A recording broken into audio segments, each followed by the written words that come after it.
Et donc, le Talmud, en français.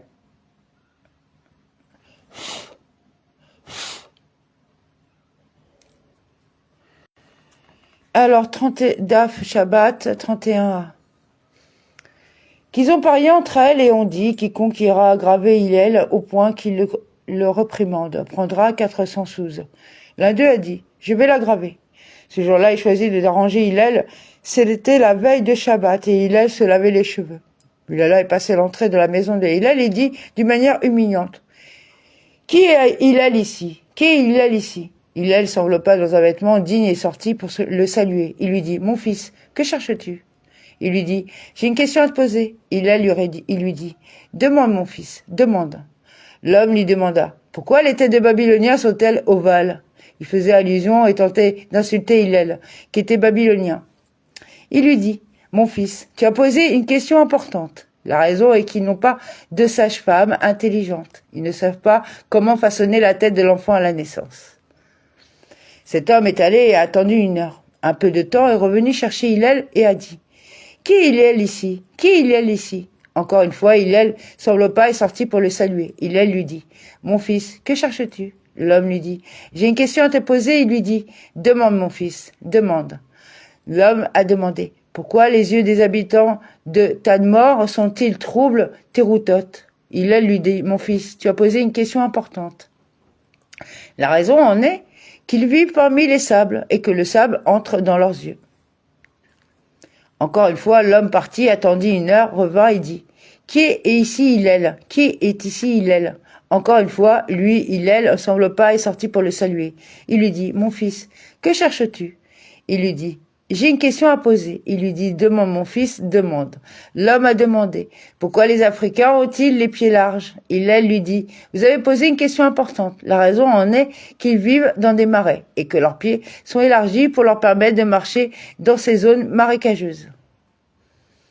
Cet homme lui dit, j'ai encore beaucoup de questions à poser, mais j'ai peur que tu ne te fâches. Hillel s'enveloppa et s'assit devant lui et lui dit, toutes les questions que tu as posées, pose-les. L'homme se mit en colère et lui dit, es-tu Hillel qu'on appelle le nazi d'Israël? Il lui dit, oui. Il lui dit, si c'est toi, qui n'en est pas beaucoup comme toi en Israël. Hillel lui dit, mon fils, pour quelle raison dis-tu cela?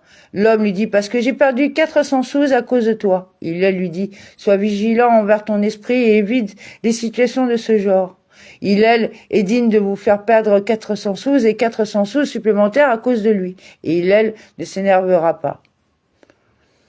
Les sages ont enseigné. Il y eut un incident impliquant un gentil qui est venu avec Shamaï. Le gentil dit à Shamaï, combien de Torah as-tu? Il lui dit 2, la Torah écrite et la Torah orale. Le gentil lui dit, en ce qui concerne la Torah écrite, je te crois. Mais en ce qui concerne la Torah orale, je ne te crois pas. Convertissez-moi à condition que vous m'enseigniez uniquement la Torah écrite. Shamaï le gronda et le chassa avec réprimande.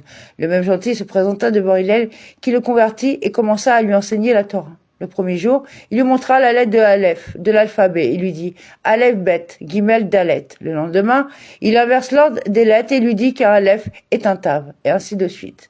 Le converti lui dit « Mais hier, tu ne m'as pas dit cela ». Hillel lui dit « Tu vois qu'il est impossible d'apprendre ce qui est écrit sans appuyer sur une tradition orale.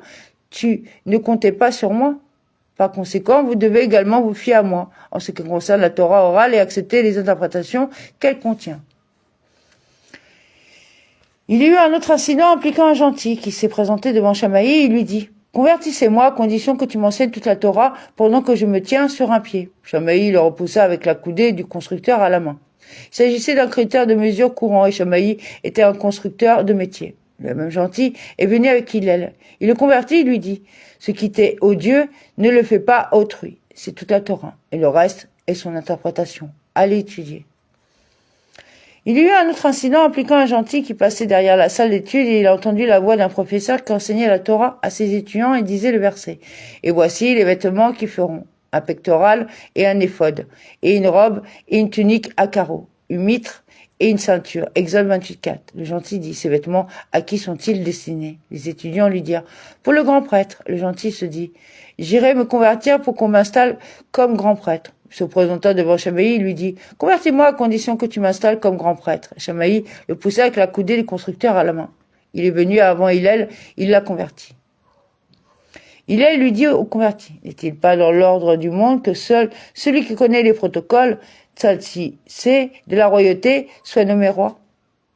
Allez apprendre les protocoles royaux en vous engageant dans l'étude de la Torah. Il est allé lire la Bible lorsqu'il atteignit le verset qui dit « Et l'homme ordinaire qui s'approchera sera mis à mort ». Nombre 1, 51. Le converti dit à Hillel « De qui parle le verset ?» Hillel lui dit « Même à propos de David, roi d'Israël. » Le converti a raisonné à fortiori lui-même en déduisant « Si le peuple juif est appelé enfant de Dieu et que, à cause de l'amour que Dieu les aimait, il les appelait Israël et mon fils, mon premier-né. » Exode 4, 22. Et néanmoins, il est écrit à leur sujet « Et l'homme ordinaire qui s'approchera sera mis à mort. » Un simple converti, venu sans mérite, avec rien d'autre que son bâton et son sac de voyage, d'autant plus que cela s'applique également à lui. Le converti s'est présenté devant Shamaï et lui a dit qu'il retirait sa demande de le nommer grand prêtre, en disant « Suis-je vraiment digne d'être grand prêtre? N'est-il pas écrit dans la Torah « Et l'homme ordinaire qui s'approchera sera mis à mort ?» Il se présenta devant Hillel et lui dit « Hillel le patient, que les bénédictions reposent sur la tête alors que tu m'as amené sous les ailes de la présence divine. » La Guémara raconte, finalement, les trois convertis se rassemblèrent en un seul endroit et dirent, la patience de Shamaï cherchait à nous chasser du monde, la patience de Hillel nous a menés sous les ailes de la présence divine.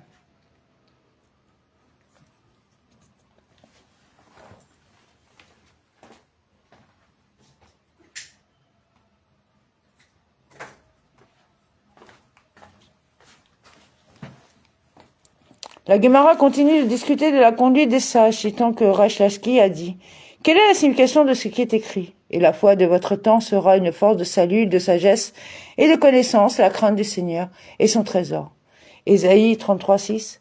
Foi, c'est l'ordre de Zéraïm, semence dans la Mishnah, parce qu'une personne a foi en Dieu et plante ses graines, Talmud de Jérusalem. Votant, c'est l'ordre de Moed, festival, qui traite des diverses occasions et des festivals qui se produisent tout au long de l'année.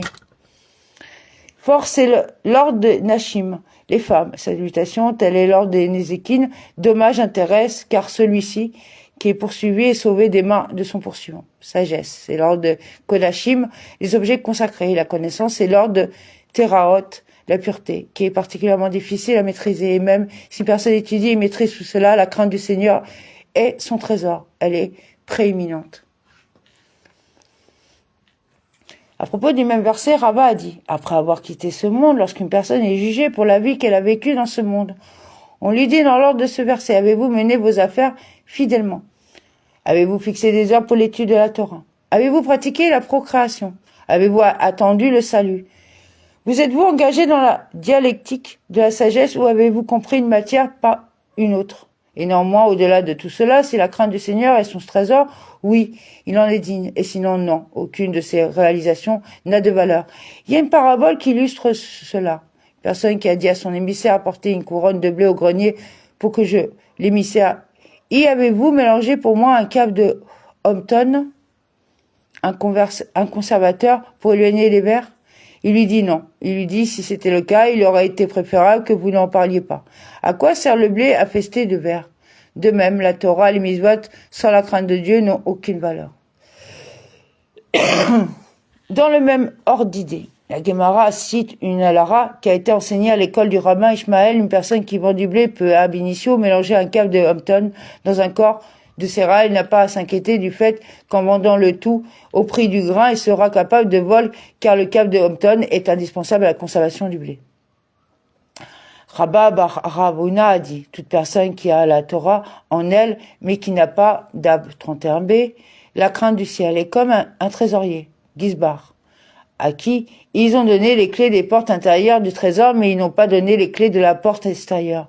Avec quelle clé va-t-il entrer? Bien que la Torah soit la clé intérieure sans crainte du ciel, on ne peut accéder à la véritable Torah. De même, Rabbi Yanaï proclamerait « Malheur à celui qui n'a pas de cour et qui fait une clôture pour la cour », c'est-à-dire à celui qui n'a pas la crainte du ciel et qui est néanmoins impliqué dans l'étude de la Torah. Rabbi Yehuda a dit « Le Saint béni soit-il a seulement créé son monde pour que les gens craignent devant lui. » Comme il est dit « Et Dieu a fait en sorte que les hommes craignent devant lui. » Ecclésiaste 3,14. Le Gemara raconte également que Rabbi Shimon et Rabbi Elazar étaient assis. Rabbi Yaakov Baraha passa et se dirigea vers eux. L'un dit à l'autre, tenons-nous devant lui, car c'est un homme qui craint le péché. L'autre lui répondit, tenons-nous devant lui, car c'est un homme qui étudie la Torah, et lui dit, je t'ai dit que c'est un homme qui craint le péché, et tu m'as dit que c'est un homme qui étudie la Torah. Le premier est un éloge bien que plus grand que le second. La Gemara remarque, concluait que Rabbi Elazar est celui qui a dit qu'il est louable parce qu'il est un homme qui craint le péché. Comme ailleurs, il a été également fait l'éloge de la peur. Comme l'a dit Rabbi Yohanan au nom de Rabbi Elazar. Le Saint béni soit-il n'a dans son monde que la crainte du ciel seul, comme il est dit. Et maintenant, Israël, que te demande l'Éternel ton Dieu. Mais crains l'Éternel ton Dieu, Deutéronome 10-12. Et il est écrit, et il dit à l'homme, voici la crainte du Seigneur, c'est la sagesse, et s'éloigner du mal, c'est comprendre. Jean 28-28. Comme en grec, on appelle une poule. Apparemment, la crainte de Dieu est primordiale. La Gemara conclut que Rabbi Elazar, qui a dit cela. Raoula a enseigné. Quelle est la signification de ce qui est écrit? Ne soyez pas trop méchants. Ecclésiaste 7-17. Cela semble difficile, car il s'agit de dire qu'il ne faut pas être méchant à l'excès. Un peu, il faut être méchant. Cela peut plutôt être compris à partir de l'adage suivant. Celui qui a mangé une gousse d'ail et dont l'odeur se répand, devrait-il manger à nouveau une autre gousse d'ail pour que son odeur se propage davantage? Si vous avez été quelque peu méchant, ne pensez pas qu'il soit légitime de continuer et d'être très méchant. Rava Barula a enseigné. Quelle est la signification de ce qui est écrit?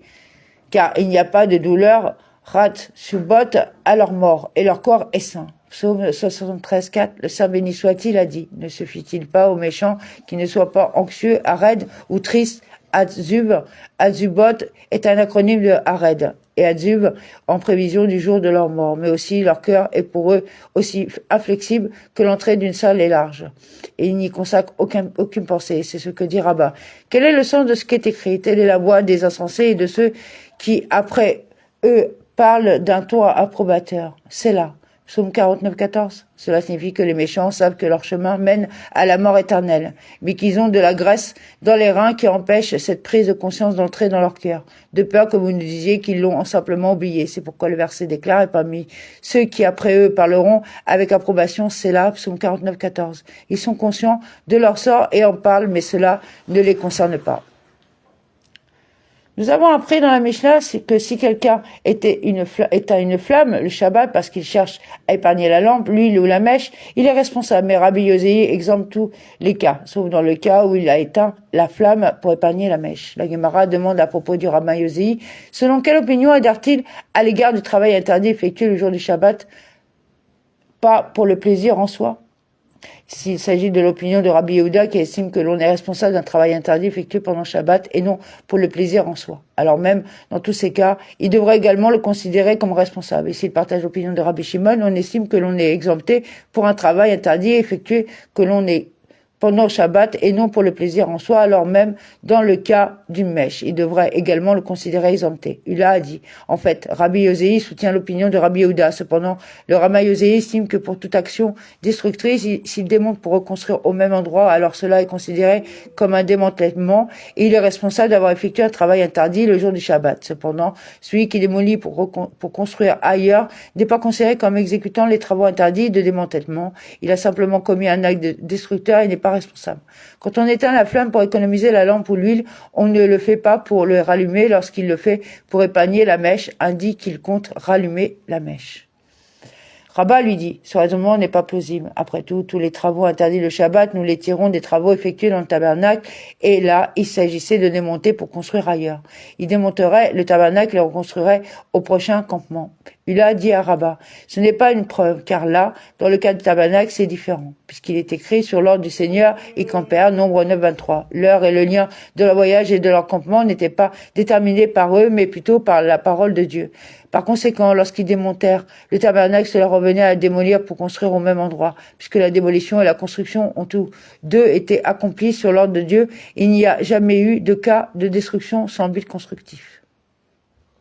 Et Rabbi Yohanan dit, en fait, Rabbi Ozei soutient l'opinion de Rabbi Shimon en ce qui concerne la question « Qu'est-ce qui est différent avec une mèche ?» On peut y répondre, comme l'a dit Rav Hamuna, et certains disent, Ravada Bar Ahava a dit, ici nous avons affaire à une mèche qu'il faut brûler avant de l'allumer pour faciliter sa combustion, car dans ce cas, même Rabbi Shimon convient qu'il interdit d'éteindre la flamme, car ce faisant, il prépare un récipient utilisé. Rava a dit, cette interprétation est également précisée dans la langue de la Mishnah, car il a été enseigné dans la Mishnah que celui qui éteint une mèche est responsable parce qu'il transforme intentionnellement la mèche en charbon de bois, et cela n'a pas été enseigné parce que du charbon de bois a été fabriqué sur sa surface propre. La Gemara conclut. Conclusion que la Mishnah doit être comprise de cette manière. Mishnah. Cette Mishnah conclut le traitement agaçant du sujet de l'allumage des lumières de Shabbat. Pour 3 transgressions, les femmes sont punies et meurent pendant l'accouchement, pour le fait qu'elles ne font pas attention à observer les lois d'une femme en période de menstruation, à séparer la rala de la pâte et à allumer la lampe de Shabbat. La Gemara demande, une femme qui n'a pas fait attention à observer les lois de la menstruation, quelle est la raison pour laquelle elle est punie lors de l'accouchement? Rabbi Israq a dit, elle a péché en ce qui concerne les chambres de son ventre. C'est pourquoi elle est affligée dans les chambres de son ventre. La Gemara demande, accordée en ce qui concerne les menstruations, mais quant à une femme qui n'a pas pris soin de séparer la chala et d'allumer les lumières de Shabbat, que dire? Au contraire, cela doit être expliqué conformément à ce que ce Galiléen a enseigné devant Rav Hishda. Le Saint béni soit-il a dit, j'ai mis en toi un quart, révéite, d'un journal de sang lorsque tu as été formé. Et concernant les questions de sang des menstruations, je t'ai prévenu. Amen. Donc on continuera demain. Merci pour l'écoute, les partages. Shabbat Shalom à tous et toutes et Rak Sameach pour la 5e bougie. Amen.